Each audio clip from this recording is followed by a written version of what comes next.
اتكلمنا في فيديو قبل كده عن اغتيال إسرائيل لرئيس إيران، وإزاي إيران اتكتمت عن الخبر ده وقالت إنها حادثة عادية رغم عدم منطقية الرواية الرسمية بتاعتها. وبعدها تم اغتيال إسماعيل هنية في المبنى الملاصق لأوضة نوم رئيس إيران في القصر الرئاسي. ويوم 28/9/2024 أعلنت إسرائيل خبر اغتيال حسن نصر الله نفسه وقادة حزب الله لحد المستوى الثالث. هل إيران هترد ولا هيحصل زي كل مرة؟ وهل أصلاً هي تقدر ترد على إسرائيل؟ قناة برتقان بنجيب المفيد.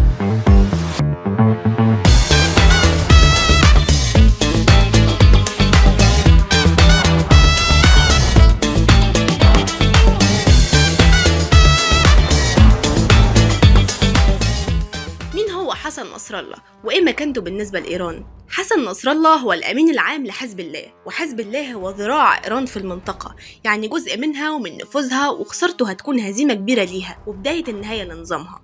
اتولد حسن في 31 أغسطس 1960 في أفقر أحياء الجنوب اللبناني، وكان الطفل التاسع بين 10 أطفال لعائلة شيعية. سافر مع أمه الضاحية في بيروت علشان تبحث عن فرصة عمل لأن الفقر كان شديد، بس سنة 75 وهو عنده 15 سنة رجعوا تاني للمدينة البازورية اللي اتولد فيها بعد ما بدأت الحرب الأهلية في لبنان، وانضم لحركة الأمل اللبنانية. وحركة أمل دي حركة شيعية اتكونت أثناء الحرب الأهلية في لبنان بين المسيحيين والسنة والشيعة والدروز، كله كان بيقتل في كله، ممكن نعمل عنها حلقة قريب. بعد انضمامه للحركة اتعين مندوب ليها في مدينة البازورية، بعدها سافر للنجف في العراق، والنجف مركز شيعي في العراق، وتعلم هناك على ايد استاذه عباس الموسوي الفكر الديني الشيعي. وبعد التضييق عليهم في العراق رجع الموسوي وتلميذه حسن للبنان، واشتغلوا في حركة أمل سنة 79. ومع الاجتياح الإسرائيلي للبنان اتفقت حركة أمل مع المسيحيين والإسرائيليين علشان تكون شريكة في الحكومة الجديدة،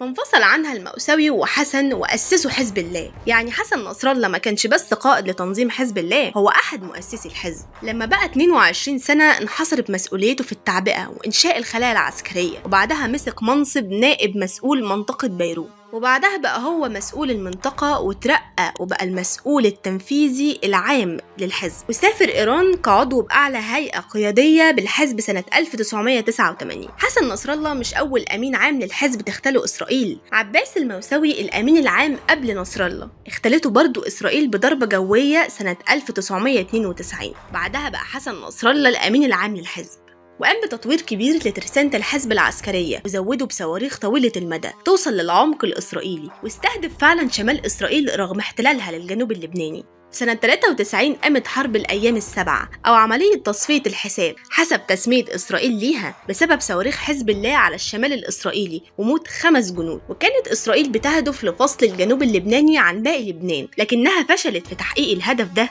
وانسحبت، بس كانت دمرت معظم البنية التحتية اللبنانية، وانتهى القتال باتفاق بين الطرفين بانسحاب إسرائيل وتوقف حزب الله عن ضرب الشمال بتاعهم. في إسرائيل ظهر خلاف على ضرورة وجود القوات المسلحة الإسرائيلية في جنوب لبنان بعد خسائر إسرائيلية كبيرة في الجنوب. شاف بعض السياسيين الإسرائيليين إن الحل الوحيد علشان ينتهي الصراع ده هو انسحاب إسرائيل من لبنان. سنة 2000 سحب رئيس الحكومة الإسرائيلي إيهود باراك جميع القوات الإسرائيلية نهائياً من لبنان. بعد الانسحاب والنجاح أمام إسرائيل زادت شعبية حزب الله وحسن نصر الله في لبنان والعالم الإسلامي. في 2006 قامت الحرب تاني بين إسرائيل وحزب الله بعد ما نجح الحزب في عملية قتل 3 جنود وأسر 2، واللي خلى إسرائيل تضرب بيروت وتدمر معظم الأحياء فيها، خاصة الضاحية الجنوبية اللي أغلبيتها من الشيعة. وعد نصر الله إن ضرب بيروت هيكون قصاده ضرب تل أبيب بالصواريخ. وكانت ردة فعل معظم الدول العربية وقتها هي إدانة تصرفات نصر الله ووصفها بالغير مسؤولة، خصوصا الأردن ومصر والسعودية. واعتبر وزير الخارجية السعودي الأمير سعود الفيصل عمليات حزب الله بأنها غير متوقعة، غير ملائمة، وغير مسؤولة، وإنها تعيد المنطقة إلى السنوات الماضية ولا يمكن القبول بها. بس حزب الله عمل خسائر كبيرة في القوات البرية لجيش إسرائيل اللي حاولت تدخل الجنوب، وانتهت الحرب وما حققتش برضو إسرائيل أهدافها منها غير التدمير. بس إيران بعتت فلوس كتير بعدها للحزب وتم توزيع الفلوس دي على المتضررين. كان أي شخص يثبت إن بيته اتضرر بيستلم 20,000 دولار فورا، طبعا ده مبلغ كبير وقتها في بلد لسه خارجة من الحرب. في مقابلة تلفزيونية على قناة الجديدة في توفى 27 أغسطس 2006. صرح نصر الله إنه ندم على العملية وما كانش ممكن يأمر بأسر الاتنين الجنود لو كان يعرف إنها هتؤدي لحرب بهذا الشكل، وقال: قيادة الحزب لم تتوقع ولو 1% أن تؤدي العملية إلى حرب بهذه السعة وبهذا الحجم. أنا مقتنع ومتأكد إن هذه الحرب كان مخططا لها، وأن أسر الجنديين كانت ذريعة لإطلاقها. لو عرفت في 11 تموز إن العملية ستؤدي لحرب بهذا الشكل، هل كنت سأقوم بها؟ أقول لا، قطعا لا. مشاركة ودعم نصر الله لبشار الأسد في الحرب الأهلية في سوريا. وفي 25 مايو 2013 صرح نصر الله إن حزب الله بيشارك في الحرب الأهلية السورية زي ما وصفهم المتطرفين الإسلاميين، ووعد إنه لن يسمح للمقاتلين السوريين بالسيطرة على الأراضي التي تحد لبنان.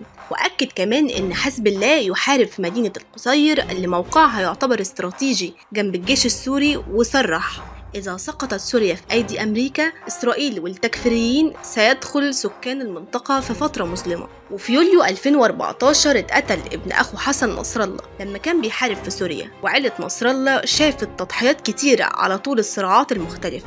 فليه ابن استشهد في حرب 93 وابنه التاني في حرب 2006، وحسن نصر الله نفسه تعرض لمحاولات اغتيال كتير لحد ما نجحت آخر محاولة امبارح 27/9/2024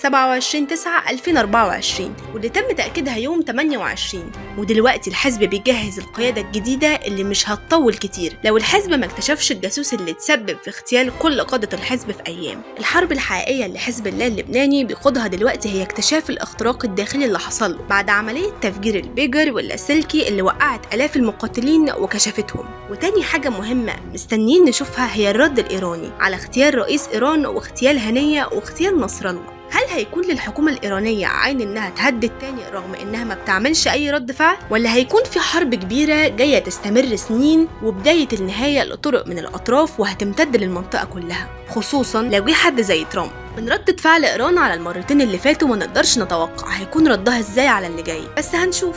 ما تنساش تدعمنا بلايك وشير للفيديو لو عجبك. سلام. قناة برتقان، بنجيب المفيد.